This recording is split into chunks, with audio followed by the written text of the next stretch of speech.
Let's get right into it. Number 10. The sugar high lie. Every parent thinks giving their kids sugar turns them into a tiny tornado, but that idea is completely wrong. Scientists tested this. They gave some kids sugar, others got fake sugar, and neither the kids nor their parents knew who got what. The result? Absolutely nothing. The sugar kids weren't any more hyper than the no-sugar kids. But when parents thought their kids had sugar, they suddenly started seeing them as hyperactive.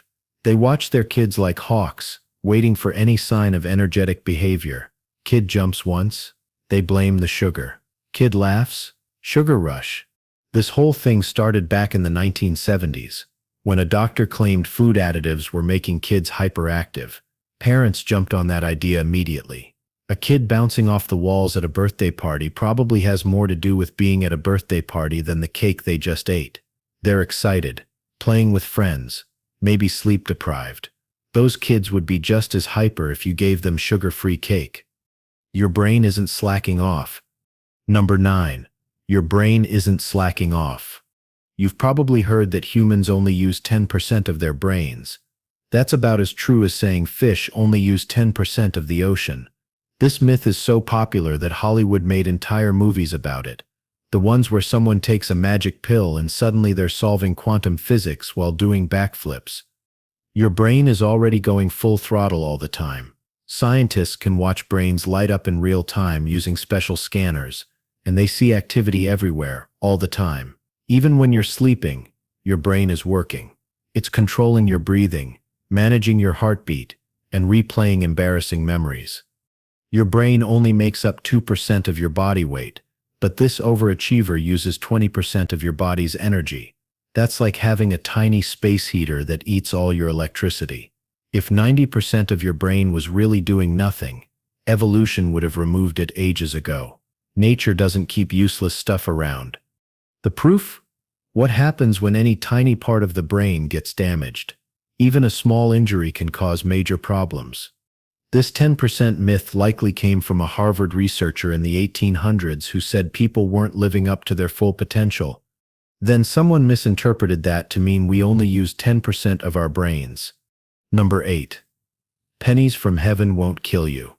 You've probably heard that a penny dropped from the Empire State Building could punch through someone's skull. That's not true. When someone drops a penny from up high, it starts falling and picking up speed thanks to gravity. But then air resistance kicks in. Air isn't empty space. It pushes back against anything moving through it too fast. The penny hits these air molecules and starts tumbling. By the time it falls about 50 feet, it reaches terminal velocity, which is just 25 miles per hour. That's slower than an average bicycle rider. Getting hit by a penny at that speed would feel like someone flicking you. Annoying, but not fatal. If you drop that same penny in a vacuum, like space, it would reach speeds over 200 miles per hour. But down here on Earth, you're more likely to get seriously hurt by a falling ballpoint pen. Those are aerodynamic enough to act like tiny arrows. Number 7. Lightning's repeat offender status. The saying lightning never strikes the same place twice is wrong. The Empire State Building gets hit by lightning around 25 times every year. There was a park ranger named Roy Sullivan who got struck by lightning 7 different times. They called him the human lightning rod, and he survived all 7 strikes. After the 4th strike, his co-workers started avoiding him during storms. Lightning often hits the same tall objects repeatedly. If you're the tallest thing around, like a lone tree in a field, you're basically a target during a storm. Lightning can strike miles away from the actual storm. These are called bolts from the blue because they can come out of a clear blue sky. You could be out there when the sky looks clear and suddenly, lightning strikes. Number 6. Vikings left their horns at home. Vikings never wore horned helmets into battle. This whole horned helmet thing was made up by theater costume designers in the 1800s. They were designing costumes for opera performances and thought horns looked dramatic. They accidentally created one of history's biggest fashion lies. Going into battle wearing something that gives your enemy 2 perfect handles to grab is not practical, or the horns could get stuck on tree branches during a raid. The real Viking helmets that archaeologists have found were plain protective gear, maybe with a nose guard. They did find some horned helmets in Denmark, but these were from 3,000 years before the Vikings. These ancient helmets weren't for fighting. They were ceremonial, like an ancient crown. Some opera costume designers from the 1800s likely saw these ancient ceremonial helmets and thought, "Perfect, let's make the Vikings wear these." Now millions of people think Vikings ran around with horns on their heads. Number 5. Your razor isn't making you hairier. You've probably heard that shaving makes your hair grow back thicker and darker. That's complete nonsense. When you shave, you're giving each hair a tiny flat-top haircut.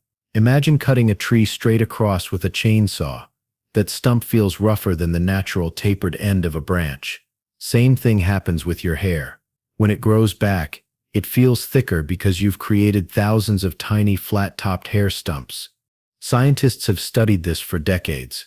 They found shaving has zero effect on your hair growth. Your hair's thickness, color, and growth rate are locked in by your genes. That razor isn't reprogramming your DNA.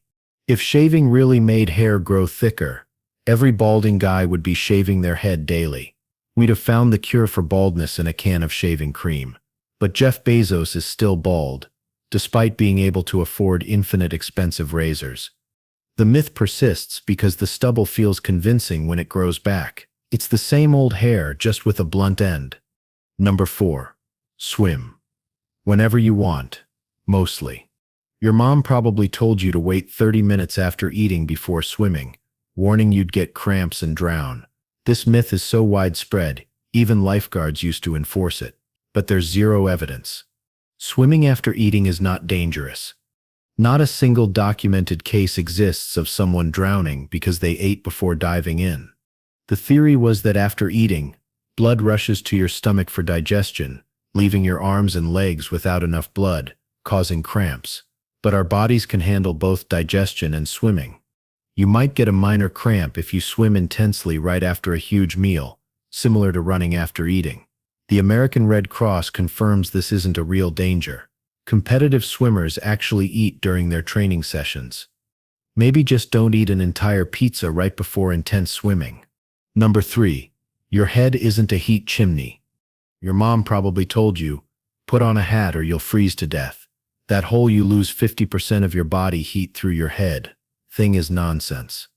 This myth started with an old Army survival manual claiming 40 to 45% of body heat escapes through the head. But in their test, they dressed people in full winter gear and left their heads exposed. Of course, most heat escaped through their heads. It was the only part not covered. Your head makes up about 10% of your body's surface area, so it can only lose about 10% of your body heat. Heat loss is actually proportional to whatever skin is exposed. Your head might feel extra cold because it has more blood vessels close to the surface, but you're not actually losing significantly more heat there compared to other exposed body parts. The only time this advice actually makes sense is for babies and small kids. Their heads are proportionally bigger compared to their bodies, so they do lose more heat up there. But for adults, your uncovered arms will lose just as much heat as your uncovered head. Number 2. Goldfish memory. Everyone says goldfish have a 3-second memory. That's complete nonsense. These fish are actually pretty smart. Scientists put goldfish in mazes. They not only solved them but remembered the solution months later. These fish can even recognize faces. Imagine being a goldfish swimming in your bowl thinking, "Oh look, it's Dave again with the food." They can also learn tricks. Some goldfish trainers have taught them to swim through hoops, or even play soccer. Some goldfish have learned to tell different pieces of music apart, and they can do all this with a brain smaller than a pea. Scientists think studying goldfish brains might help us better understand human memory. Number 1. Gum doesn't stick around for years. That story about swallowed gum staying in your stomach for 7 years? When you swallow gum, it travels through your digestive system just like any other food. The only difference is that your body can't break it down.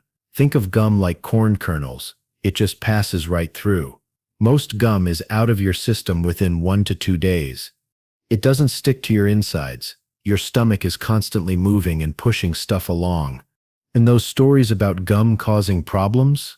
Unless you're swallowing huge amounts of gum constantly, you're probably fine. Humans have been chewing random stuff for thousands of years. Ancient Greeks chewed tree resin. Mayans chewed chicle. None of them died from 7 years of gum buildup. Gum won't stick in your stomach, but it can stick on sidewalks for years. That's all for today. I'll be making similar videos in the future. Subscribe to see them.